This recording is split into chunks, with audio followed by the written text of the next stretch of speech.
Alright, I'm going to be doing my review of POR15 restoration kit.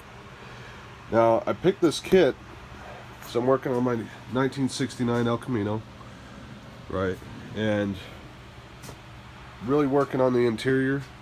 At this point, I put a new wiring harness in, and now I'm at that point where I can start working inside the cab. And I had rust through, I had rust spots, some bare metal, and I didn't obviously want to cover that stuff up. I was looking at my options as far as welding goes, as far as other material people have been using, and went with this one. I had a lot of really good reviews. Watched people put this down for large rust throughs, and so I got this. Now, my only gripe is when I got this, it all came really nice, nicer than it looks now, but every can had a dent in it. And I shook them, make sure there wasn't any puncture. There was still, sound of liquid inside, so no air got through. But other than that, everything was really nice. They give you a nice mask. They give you a quick instruction sheet that also goes in depth as far as what each product does.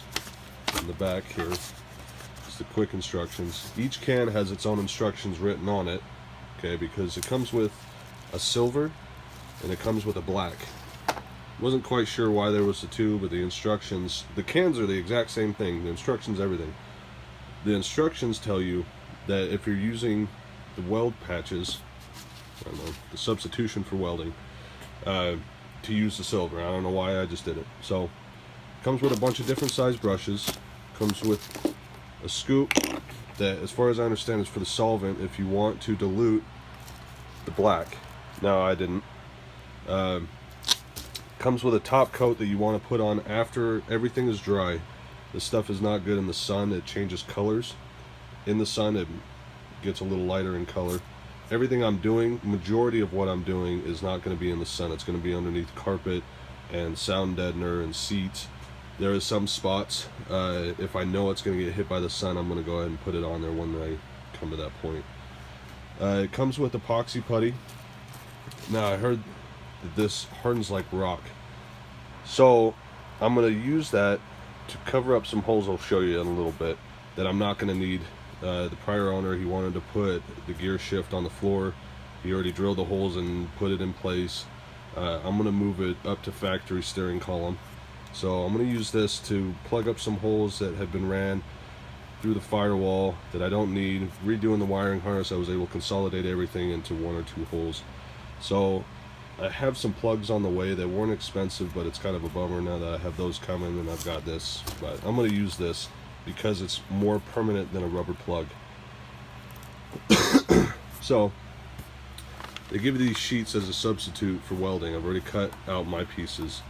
They need to overlap 1/2 inch, and they give you this huge worst case scenario, which is 3, maybe 4 feet by 3 feet long. You can see where I cut it. You have all this excess, which is nice. I have seen people use this on the exterior of their vehicle.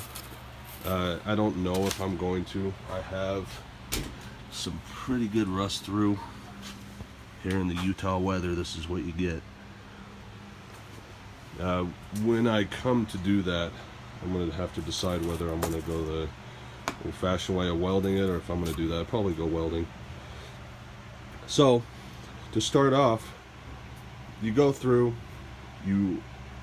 with a wire brush, you break off all of the loose rust, rubber, strange things that you find placed on the floor, and you go through, scratch all that off, vacuum it up.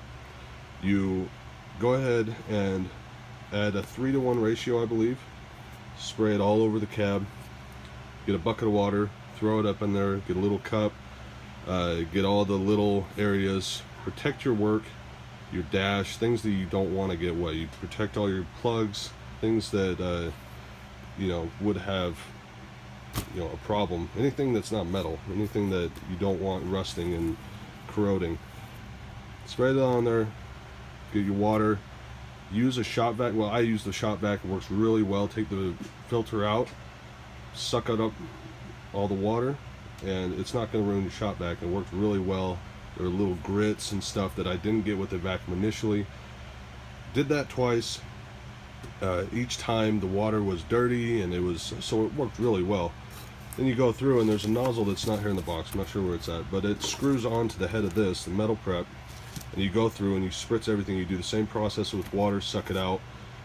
I think I did that twice. Then I went through with the big brush they have, because this will take a while, and you're supposed to put this in a separate container. Really thinking back on it, you don't need to do that, because it's all going to be one process. It's going to take an hour. What I had to do is I just kept coming back, take the lid off, put it in my Dixie cup or throwaway cup that I'm going to use, because you're not going to get this stuff off. Just take the can with you if you're going to be doing the whole cab like I will be, like I did. Now if you have to, like the silver, because your drying times are 4 to 6 hours, you're going to be taking this lid on and off. The reason they tell you not to use straight out of the can is because this stuff hardens within that time frame, and you're not going to get this lid off. So from another video, they use saran wrap, put it down, popped it down just like a regular paint can, and it comes off with ease. So use saran wrap when putting this lid back on, usually just the silver, but with the black, because I had to do so much, I was just putting it on. You don't have to come back and forth. Also, with the mask, if you've got a better mask to use, I would use it.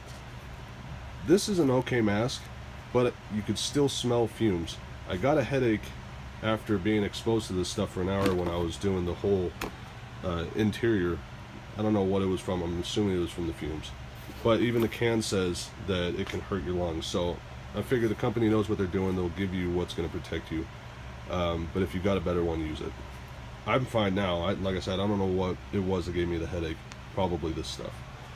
So once all that's done, you've got this down one good layer. I used 3/4 of it in the first layer, and I came back while I was patching the hole, because they both had the same dry time. I came back and then I just touched up the little areas that I knew water was going to touch, going to collect in all the real bad rusted areas. I hit it again. Don't have to go over the whole thing like you did the first time. Just touch it up, and I still have some left. Not a lot, but if things come up in the future, I still have some left. I still have, 3/4 of this can left. The solvent works really well. After each use of the paint, I got a Dixie cup, filled it up, and then I put the paint brushes in there for 10-15 minutes, pour out what's in the Dixie cup, and then let those dry. And I mean, they've come out really, almost like new. Okay, so I'm going to take you to the cab. Now I've got my rust through drying right now. I'll take you over there to check it out. So all of this, you can just picture, was random silver, from metal, rust. So I came through and I got all of this. I really focused on these little ravines. You're stepping in with snow on your shoes, salt, water. It gets all up in here. I really focused on all of these little areas the water collects underneath. Right. So I protected my wiring-ish. I didn't want this stuff dangling down and accidentally touching. I wanted to make sure that didn't happen, so I went through and I taped it up. And then I got up as high as I could, and I tried to make it,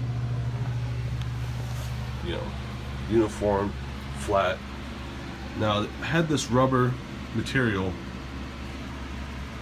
all throughout that is stuck really well. For the top layer, you can kind of chip it off. I left that because I figured it was doing its job. It was keeping water out, keeping water off. But other areas, like over here, it was kind of loose, so I just scratched it all up. With the screwdriver, I pulled it all up, and it runs all the way along there, all the way along to the other side. I just got it off, and I went ahead and I also focused in here because they had put it in there. I wanted to make sure these areas were going to be okay. I really focused on putting it in there, lathering it up, and just all throughout, make sure it doesn't beat up anywhere, because you'll realize real quick that you may not have enough. Luckily I did, but you really want to focus and make sure. You can see it's pretty smooth. It didn't build up really anywhere that I can tell. Got inside the smuggler's box as far as I could. It wasn't that bad. Got in there, got all the way up in here along the sides. Parts that had paint on it, they weren't rusted, so I figured I'll go ahead and just skip what I can. Right. And I'll take you over to show you what I had done with the rusted through area. As you can see, I've got some real problems, but when that time comes, I'll take care of it. It's only about 40 degrees, so it's not hot, but the stuff will dry in the 4 to 6 hours. I think I just did 4 hours. I check on it, but same thing. Focused here on these little indents all through here. I've really focused on the areas where I figured that the water would puddle up, and you can see here is that same black stuff they have here, this rubber. I just painted over it. If it wasn't flaking off, if it wasn't easy to pull up, I just painted over it, and it stuck really well. It tells you in the instructions to come back with 320 grit for each consecutive layer.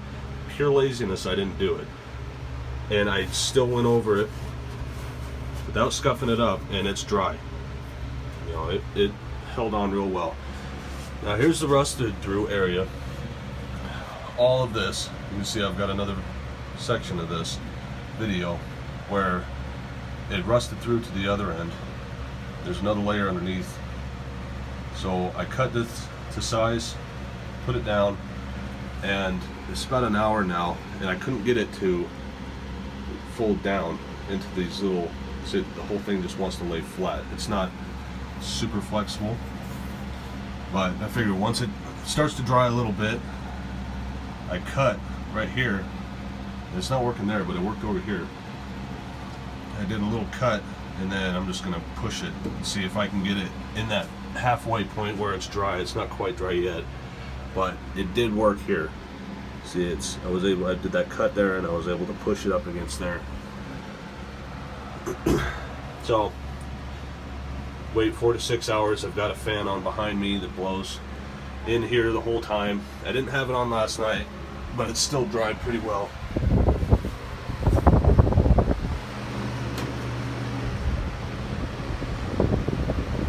So I've got a pretty good surface that one can covered. Like I said, I came through with really 2 coats. The first coat put the most on. The second coat, you pick what you really want to hit. Then I still have some left over.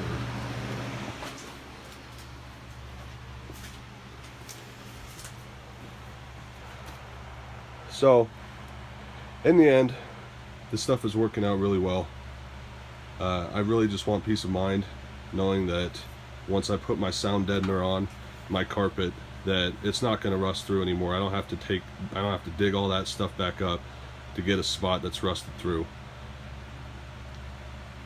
It got good reviews, and I'm happy with the way it's going. It's drying really fast, really hard. You can't pick it with your fingernail or nothing. And from what the comments of people who have used this fabric, they've had to drill through it for their seats and say it's hard like steel. So that makes me confident in the fact that I can cover this stuff up once it's done, and hopefully not have to worry about it, and hopefully nothing will come. What is nice is, like I said, the excess stuff you've got, this excess stuff, if I decide to use this on the exterior of the vehicle, all I have to do is buy more of this. So they give you the worst case scenario. I've got extra brushes. I've only had to use one brush that size. They give you all this extra stuff. This is empty. This is still full. This is up to there. The top coat I haven't used yet. I don't think I'm going to scuff the surface because of laziness, and because I've seen that this didn't need it. It didn't need to get scuffed for that second layer. Either with this, I've put 5 layers down without scuffing each one, and this is the exact same as this from what I've read on the cans. And I haven't had a problem with this stick, and it's dried and is like rock now, so I don't think I'm gonna have to scuff like the instruction says. But still, half a can of solvent, 3/4 of this, a little bit of that, but I've got leftovers, and you can buy all of this individually if you need it or when you need it. I believe that's it. Yeah, with the gloves, they're good gloves, but this stuff, I've got it on my hand, and I've heard that it's going to take weeks to get off. Eats through your gloves, so really, I don't know, probably not a big deal, but take the gloves off within an hour if you've got that stuff on you. It was like, it was super glued to my hand, and I had to rip it off. And get a new mask, or wear a new mask if you've got a better one than this. But it didn't really affect me besides a headache, and I think that's pretty much it.